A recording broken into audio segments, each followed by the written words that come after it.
Hello my sweet and lovely viewers. তো কেমন আছো তোমরা সবাই? আশা করি প্রত্যেকে অনেক অনেক ভালো আছো। আজকে আমরা চলে এসেছি নতুন আরেকটি ইনফরমেটিভ ভিডিও নিয়ে। তো আজকের ভিডিওতে ওল্ড ওয়াইফ টেলসে বলা হয়েছে মায়ের ব্লাড প্রেশার দেখে কিন্তু ধারণা করা হতো আগেকার দিনে যে গর্ভের আগত সন্তানটি পুত্র না কন্যা। তো সেই বিষয়ে আজকের ছোট্ট একটু আলোচনায় পাশে থাকতে অবশ্যই চ্যানেলটি সাবস্ক্রাইব করে রাখতে হবে এবং ভিডিওটি ভালো লাগলে অবশ্যই ছোট্ট একটি লাইক দিয়ে চ্যানেলের পাশে থাকবেন।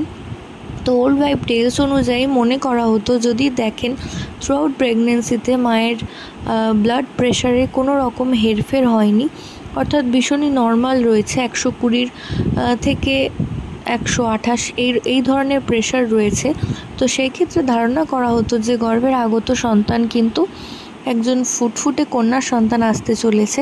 এবং অন্যথায় যদি দেখেন যে গর্ভবতী মায়ের ব্লাড প্রেশার উত্তরোত্তর বৃদ্ধি পাচ্ছে এবং দিনে দিনে সেটা বেড়েই চলেছে 140-এর কাছে বা 130-43-এর কাছে এইরকম ব্লাড প্রেশার হয়ে গিয়েছে, সেটা যদিও স্বাস্থ্যের পক্ষে খুব একটা ভালো না, যত ব্লাড প্রেশার নর্মাল থাকে সেটাই বেটার।